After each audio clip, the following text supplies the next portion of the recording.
যারা কোরআন শরীফ সহি করে পড়তে জানেন না, এরকম মানুষ আছে না? আলিফকে আলিফ বলতে পারে না, জিমকে জিম বলতে পারে, অথচ আপনার বয়স শুধু 40-50।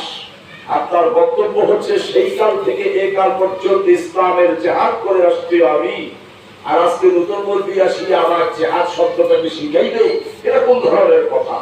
তাহলে ওই জিনসে বলতে পারেন না, ওই প্রশিক্ষণের দ্বারা যখন আপনি বসবেন তখন আপনার হুঁশ ফিরায় আসবে, ঠিক কিনা? চলে কাজে এই কথাগুলো আমি আপনাদের সামনে উপস্থাপন করলাম এই কারণে যে জমিয়ত শব্দটা আমাদের কাছে কিন্তু নিশ্চয়ই একটা নতুন শব্দ মনে হচ্ছে, তাই না?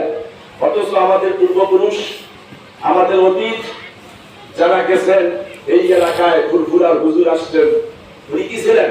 জমিয়ত উলামা ইসলামের সভাপতির দায়িত্ব পালন করছিলেন।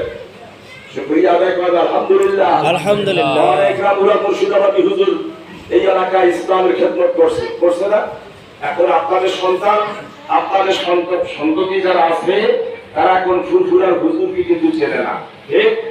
এরপর একরামুল্লাহ মুর্শিদাবাদী হুজুরকে কিন্তু আর চেনে না। আর আব্দুল হাই সিদ্দিকী আল কুরাইশি রহমাতুল্লাহ আলাইহি আর চেনে না। এ না চেনার বিষয়ে যে দায়টা থাকবে সেটা হলো আমাদের। আমরা আমাদের পূর্বপুরুষদেরকে আমরা চিনানোর ব্যবস্থা, আমাদের সন্তান, আমাদের নাতি, আমাদের ছেলে, আমাদের মেয়েকে বোঝানোর চেষ্টা কেন করলাম না? কথা বলেন। এই জন্য আপনাদের দায়িত্ব হচ্ছে, কর্তব্য হচ্ছে, বাপ দাদা যারা সঠিক মূল তন্ত্রের উপর অটল ছিল তাদের কর্মসূচিকে পা থেকে মাথা পর্যন্ত বাস্তবায়ন করা এবং জাতির সামনে উপস্থাপন করা, এবং একেবারে পাড়া থেকে নিয়ে ইউনিয়ন, ইউনিয়ন থেকে উপজেলা, উপজেলা থেকে জেলা, জেলা থেকে গোটা রাষ্ট্রে সেই ধারাবাহিকতা আমাদের পৌঁছে দেওয়ার এখন থেকেই দায়িত্ব অর্পিত হয়েছে, ঠিক কিনা? আগে যা করছি এখন সামনের থেকে নিশ্চয়ই আজকে আপনারা জমিয়ত উলামা ইসলামের নাম শুনে কিন্তু আসছেন নাকি? নাম শুনেন নাই এমন নয়, এর শুনিয়ে আসছেন। এর প্রমাণাদি, এর বাস্তবতা কি? তার মানে হচ্ছে আমার কানে, আমার মাথায়, আমার বিবেকে, আমার বুদ্ধিতে, আমার পরিচালনায়, আমার রাতে, আমার দিনে বহু ইসলামপন্থী, বহু রাজনীতি আমার মাথায় ঘুরপাক খাচ্ছে, ঠিক কিনা বলেন? এই অবস্থায় জমিয়ত উলামা ইসলামের ডাকে আমরা আহ্বানে সাড়া দিয়েছি। আপনি মনে করবেন যে আমার বিবেক, আমার পরিচার ভবিষ্যতের একটা চূড়ান্ত চিকিৎসার ব্যবস্থা আজকের এই প্রোগ্রামে করা হয়েছে। কথা বলতে পারছি? কাজেই জিম যেমন সোজা করবার লাগে, আইন যেমন সোজা করে 10টা সওয়াব হয়। কটা সওয়াব হয়? 10টা। আগে নামাজ পড়ছি ব্যতিক্রম, নামাজ হয় নাই। আগে চেষ্টা করেছি, চেষ্টা হয় নাই।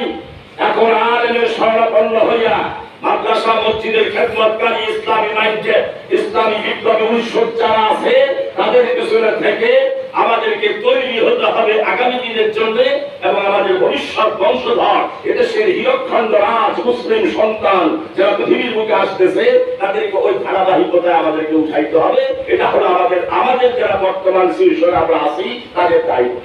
কথা বলতে পারছি? আমি কথা বলাবো না। আপনারা অত্যন্ত গ্রামের মানুষ, শহরের মানুষ কিন্তু আপনারা নয়, একেবারেই গ্রামের মানুষ। এই মানুষগুলোর চেহারা দেখা আমার মনে উঠলো রাসূলের পাক সাল্লাল্লাহু আলাইহি হাদিস। আপনি কিছুই বুঝবেন না, আখিরাতের মাঠে আপনি কিছুই বুঝবেন না। আল্লাহ বললেন দাও, এর ধাক্কা দিয়ে দাও, এই জান্নাত পৌঁছে যাক। সবাই বলেন সুবহানাল্লাহ। সেই প্রকৃতির মানুষগুলো এখানে আসছেন।